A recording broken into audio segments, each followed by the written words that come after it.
Hey everyone, welcome to my channel. My name is Amy and I am super happy to have you here. Today, I am bringing you a tutorial on how to fully customize your own wig. Everything is step by step and it's very detailed. I will show you everything from how I bleach and tone the knots, how I tint the lace, how I customize the hairline by plucking, how I install an elastic band for extra security in the back, and how I eventually mold the wig down. So if you have been thinking about customizing your wig yourself, but you have no idea where to start from, I would suggest you keep on watching.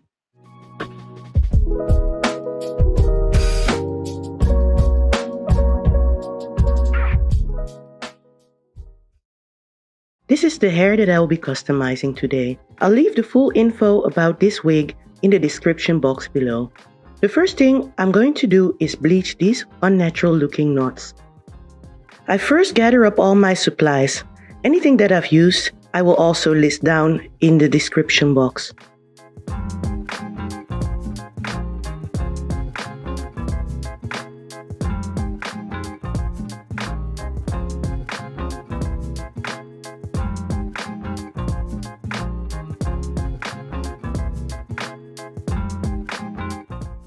To avoid getting bleach on the rest of the hair, I comb everything back using water and pin it down with duckbill clips.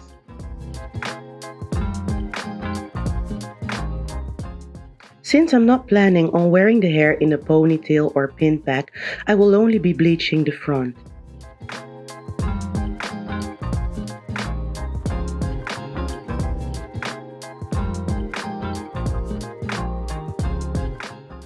I mix 3 scoops of bleaching powder with 2 scoops of developer to create a thick pancake batter-like consistency. If your bleach is too thin, it will seep through your lace and lighten the roots of the hair too.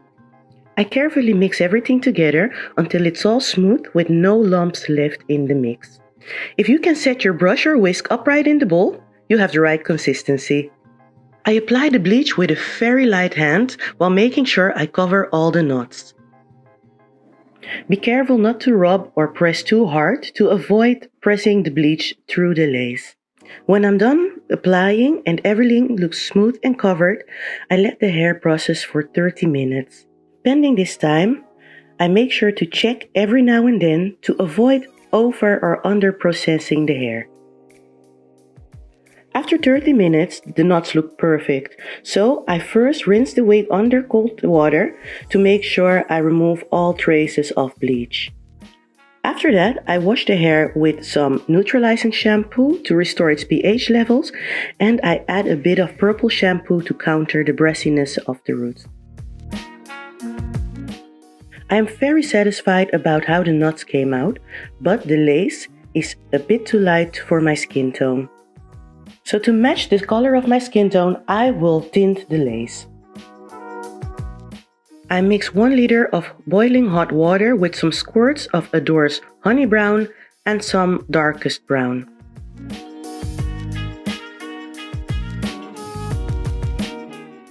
I add some salt to the mix to cancel out any orange tones.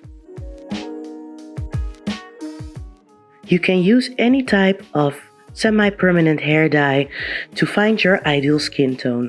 I encourage you to play around and find the color that suits your skin best. I test the color by dipping a white napkin into the mixture. If you find that the color is too light or too dark, you can always add a bit more hair dye or a bit more water. I dip the base of the wig in the water while making sure not to submerge any more hair than necessary so that the color will mainly deposit on the lace itself and not on the hair. I check on the hair after 15 minutes and I'm satisfied with the results, so I finish off by rinsing off and deep conditioning the hair.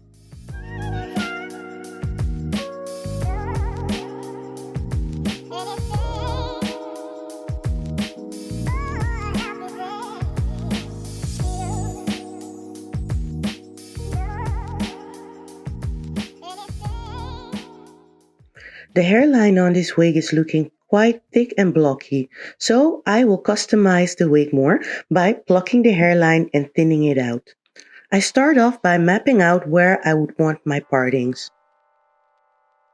I don't pluck on about 1.5 centimeters on both sides of the parting because I've noticed that this can make your parting look a bit sparse and thin. And for the same reason, I also don't go back more than 2 centimeters behind the hairline to pluck. I work in sections, parting off a small piece of hair each time, and in the meantime checking back to see if I have to pluck more or stop plucking the hairline and leave it as is. I use sharp tweezers and work very slowly and carefully, only plucking out about 2 hairs at a time. I also keep a spray bottle with water nearby because plucking damp hair makes it a lot easier. Here's a little comparison. I've only plucked the right side. Can you see a difference? When I'm done plucking, it is time to attach my elastic band. I use elastic band that is 2 centimeters wide, some reeving thread, and a curved needle. To determine how much of elastic band I need, I measure on the back of my head from my left ear to my right while stretching the elastic a little bit. After that, I mark off the amount of elastic that I will use and just cut it with sharp scissors. I found that the best place to sew your elastic band on is about 1 inch away from the hairline and 1 inch up from the ear tabs. But this is usually dependent on the size and shape of your head. So you might want to play around to see where your elastic band fits best.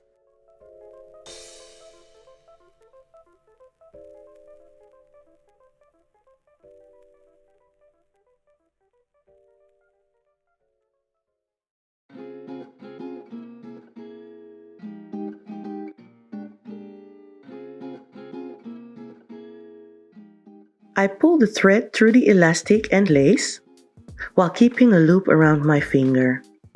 After that, I insert the needle next to the previous stitch and through the loop while pulling the thread tight. I repeat those steps until I reach the end of the elastic band. After that, I pull the elastic band across the wig and do the same thing on the other side. I try the wig on and test the elastic, and if everything is very comfortable, I continue to the next step. Hello, are you still with me? We're getting there, trust me. To cut the lace, I first make sure that all the hair is out of the way. I use small, sharp scissors and make sure that I cut slowly and carefully. You want to be careful not to cut through any knots and also cut in a zigzag or jagged motion. For demonstration purposes, I cut the lace on the mannequin itself, but normally I just hold the hair in my hand and cut the lace like that.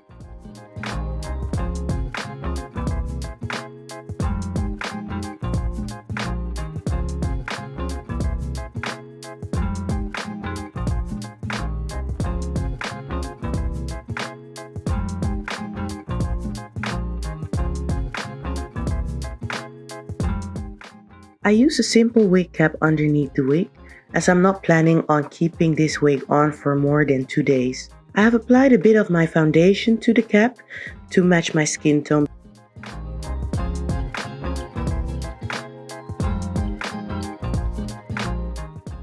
I put a wig on to see if everything is to my liking and to determine where I will place the hairline, what will look best on me for this style.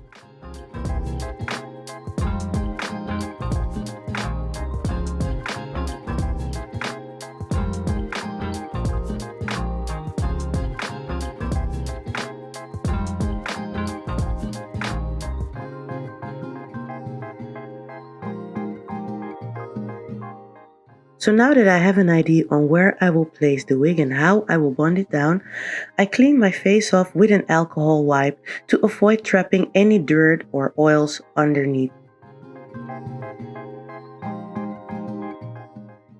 I spray on a layer of Got2B spray. After that, I blow dry it on cool until it's tacky, and then I repeat it. I will use 2 layers today. If you feel more comfortable with it, you can use just 1 layer. If you want more security, you can combine it with the gel or just add some more layers. Just make sure not to add too much, as it will turn white and crusty, and you're not going for that look, I hope. I first bond down the middle of the wig, and after that I glue down the sides while pressing the hair in place. While doing this, I occasionally go back and check in where I might have missed some areas with the spray, or where the hair might be releasing because of me pulling and manipulating it.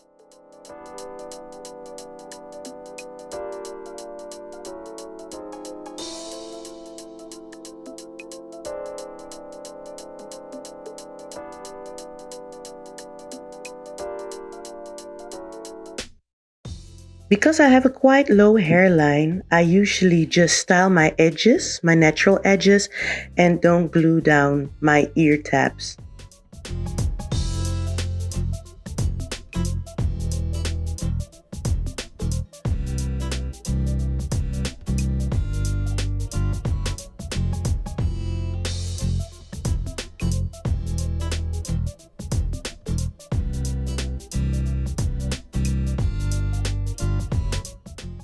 I use an elastic band to keep the wig in place while it dries, and I use another alcohol wipe to clean off the excess spray.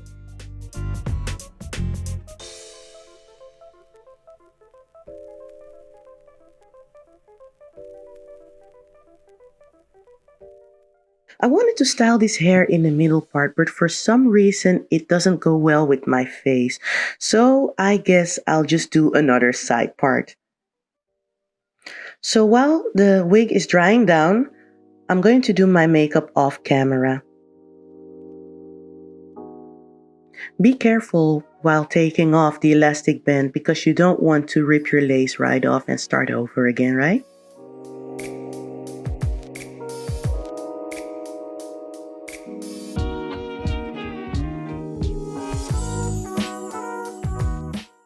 Yes, babe, that looks the way I want it to look.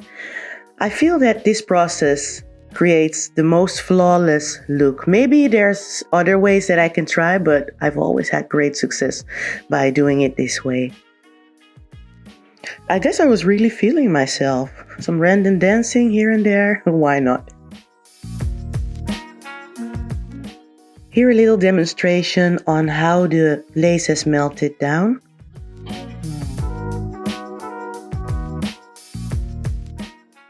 I prefer a wet look with my curls, so I just wet the hair with some water, and after that I go in with this cream from Aunt Jackie's. Many people style their curls with some mousse, but I use mousse very sparsely and sparingly, as I noticed that it can dry out your curls often. I think it has to do with the alcohol content in mousses normally. Oh, I'm super stoked about this hair. There's minimal shedding, the curls look really popping. The only thing I'm doubting is if I should have taken a higher density, as I'm used to a bit more volume in my hair. But on the other hand, the curls are popping. For now, I'm super satisfied.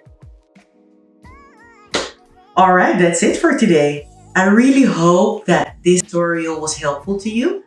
And if you have any further questions, feel free to comment them and I will always reply. If you want to see more of these kind of videos, then please like and subscribe. And hopefully until next time. Love you. Bye bye.